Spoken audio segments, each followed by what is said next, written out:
Hello students. जो भी student जैसे कि 11th वाले हो या 12th वाले हो या नीट एस्पायरेंट हो, इस वीडियो को देख रहे हैं। मैंने इस जो वीडियो में जो टॉपिक कवर करने की कोशिश की है, जो कि फ्लावरिंग प्लांट्स में रिप्रोडक्शन वाला है, जो पॉलिनेशन एक इम्पोर्टेंट टॉपिक्स माना जाता है इसमें, और नीट में बहुत बार इसमें क्वेश्चन पूछे जाते हैं। बट क्या है कि मिसअंडरस्टैंडिंग की वजह से स्टूडेंट्स इस टॉपिक से जो भी क्वेश्चन आता है वो राइट नहीं कर पाते हैं, उनसे कुछ ना कुछ गलती हो ही जाती है।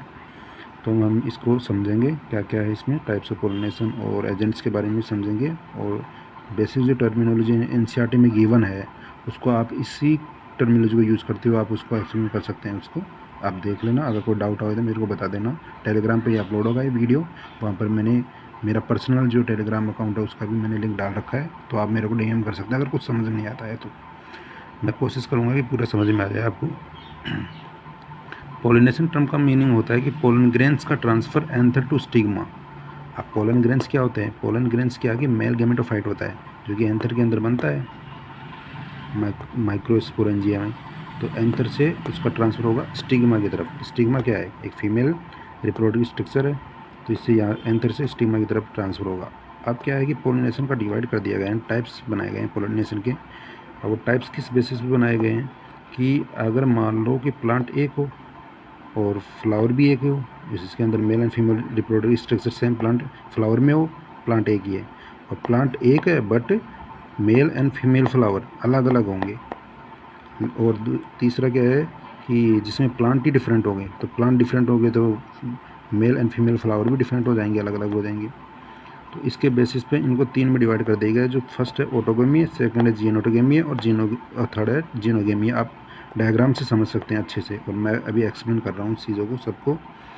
सेल्फ पोलिनेशन मतलब ऑटोगेमी। ऑटोगेमी में क्या हो कि प्लांट एंड फ्लावर सेम होंगे, मतलब प्लांट एक ही है और उसी पर मेल एंड फीमेल फ्लावर दोनों होंगे, जिसको बोलते हैं बाइसेक्सुअल फ्लावर। ध्यान रखिए, बाइसेक्सुअल फ्लावर है जो एक ही प्लांट पे है, और इसमें होगा ऑटोगेमी।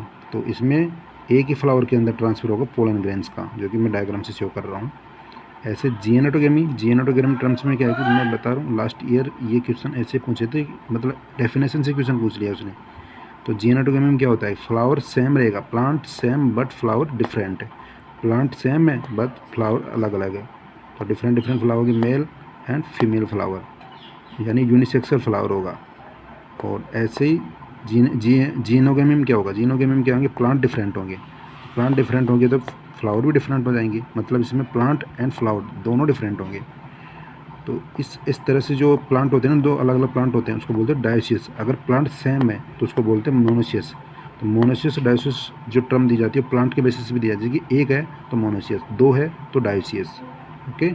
बाइसेक्सुअल और यूनिसेक्सुअल फ्लावर, वो फ्लावर के बेसिस पे दिया जाता है। फ्लावर में male and female reproductive system, अगर रिप्रोडक्टिव स्ट्रक्चर अगर सेम है, मतलब सेम फ्लावर में है, तो उसको बोलते हैं बाइसेक्सुअल फ्लावर।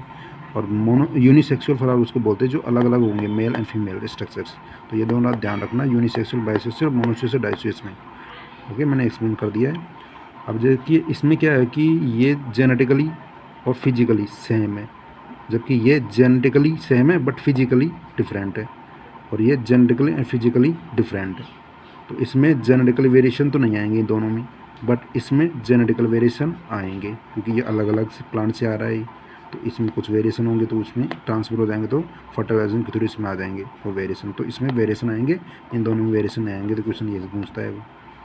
अब मैंने जो बोला है कि मोनोसियस डायोसियस, जो प्लांट के बेसिस पे दिया जाता है कि प्लांट एक है तो मोनोसियस, प्लांट दो है तो डायोसियस। इसके एग्जांपल एनसीईआरटी में गिवन है, और ये बहुत बार पूछता है क्वेश्चन, बहुत बार। इसके कैस्टर, मेज, कोकोनट, और डायोसिस में पपाया, डेट, पाम और वेलिसिनेरिया, जो कि एग्जांपल एनसीईआरटी में गिवन है। आप इनको देख लोगे डायोसिस, और इस पे टर्मिनोलॉजी एनसीईआरटी में गिवन है, इन दोनों पे भी। तो आप उसको देखना पड़ेगा आपको ही, क्योंकि मैं वीडियो लंबा हो जाएगा, 4 मिनट का तो पहले ही हो चुका है। तो अब आगे एक और टर्म है, उसको और समझा। दूसरी जो गिवन है पोलिनेटिंग एजेंट्स है। तो इसमें जो पोलिनेटिंग एजेंट्स का मतलब है कि पोलन ग्रेन्स को ले जाने का काम कौन कौन कर रहा है। तो हो सकता है एबायोटिक हो, यानी जिसमें नो लिविंग स्ट्रक्चर हो, और या बायोटिक हो, या कोई मतलब जीवों के द्वारा हो रहा हो, एनिमल्स के थ्रू। तो एबायोटिक स्ट्रक्चर जो पोलन ग्रेन्स को ले जाने का काम करेंगी। तो एबायोटिक स्ट्रक्चर में कौन कौन से आएंगे? वाइंड या और वाटर। वाइन तो एबायोटिक स्ट्रक्चर में जो होगी वो बहुत मिनिमम होती है, 20% ही काम होता है एबायोटिक स्ट्रक्चर के थ्रू, जबकि मैक्सिमम जो होता है 80% बायोटिक एजेंट्स होते हैं ना, वही आते हैं काम, जो पोलन ग्रेन्स को ले जाने का काम करते हैं स्टिंग बापिन। एबायोटिक जो होती है वो बाई चांस प्रोसेस होती है, यानी और बाई चांस है तो इसमें क्या है कि पोलन ग्रेन्स का नंबर भी बहुत ज़्यादा होता है, मतलब जब प्लांट पोलन ग्रेन्स जब बनाएगा तो बहुत बहुत हाई क्वांटिटी में पोलन ग्रेन्स का फॉर्मेशन करेगा। तो इसमें भी जो एबायोटिक में भी ये मैक्सिमम जो होता है वो वाइन के थ्रू होता है, वाटर के थ्रू 0.4% होता है, बहुत मिनिमम होता है, जो भी मोनोकोटिलिडन प्लांट्स के अंदर ही होता है वाटर वाला। इवन कुछ प्लांट ऐसे हैं जो वाटर वाले हैं बट उसमें जो पोलिनेशन होता है वो इंसेक्ट पोलिनेशन, एयर पोलिनेशन के थ्रू होता है। इसमें आप देख सकते हैं water lily and water hyacinth, जो कि बार बार नीट में क्वेश्चन पूछा जा रहा है इसके बारे में, दोनों के बारे में। वाइन पोलिनेशन बोलते हैं एनिमोफिली, जो टर्मिनोलॉजी आपको याद रखनी होगी। इसके जो एग्जांपल है ग्रास, वीट और मेज। अब इसमें जो कुछ फीचर्स दिए हुए एनसीईआरटी में गिवन है इसके, कि किस तरह से एंथर होना चाहिए, कैसे किस तरह स्टिग्मा होनी चाहिए इसकी, तो आप उस वहाँ देख लेना। वाटर को बोलते हैं हाइड्रोफिली। हाइड्रोफिली में भी दो आ जाते हैं, कि एक तो ऊपर मान लो कि जो पोलन ग्रेन आ रहा है वो वाटर के सरफेस पे आ रहा है, वहीं पर फर्टिलाइजेशन हो रहा है ऊपर सरफेस पे, तो इसको बोलते हैं एपी हाइड्रोफिली। और अगर पोलन ग्रेन्स नीचे छोड़े जा रहे हैं तो उसको बोलते हैं हाइपो हाइड्रोफिली। यानी एपी हाइड्रोफिली मतलब on the surface of the water, और हाइपो हाइड्रोफिली मतलब below the surface of the water. AP hydrophily का जो एग्जाम्पल है वेनिसिनेरियम में एनसीईआरटी के अंदर डायग्राम द्वारा समझाया जा रहा है, आप वहाँ देख लेना अच्छे से। हाइपो हाइड्रोफिली में जो एग्जाम्पल है जोस्टेरा और हाइड्रेला का एग्जाम्पल है जो एनसीईआरटी में गिवन है, आप इनको अच्छे से देख लेना। हाइपो हाइड्रोफिली का मैं समझा दिया कि पोलन ग्रेन्स जो वाटर की नीचे सरफेस के नीचे छोड़े जाएंगे और स्टिग्मा पर आ जाएंगे, और एपी हाइड्रोफिली में वाटर के ऊपर छोड़े जाएंगे और ऊपर ही सरफेस पे उस स्टिग्मा पर वहाँ पर आ जाएंगे पोलन ग्रेन्स। बायोटिक में जो होगा मेनली जो दिया है इंसेक्ट पोलिनेशन से दिया है उसको बोलते हैं टर्मिनोलॉजी एंटोमोफिली, जिसका एग्जांपल साल्विया है। और इसमें भी बी पोलिनेशन मेनली होता है बायोटिक पोलिनेशन के अंदर। तो मतलब बायोटिक या बायोटिक यही है कि ये पोलिनेटिंग एजेंट्स है, मतलब पोलन ग्रेन्स को एंथर से स्टिग्मा पर ले जाने के वाले एजेंट्स है ये एक तरह से। तो अगर आपको ये पसंद आया तो मेरे को रिव्यू जरूर देना। Bye bye, take care.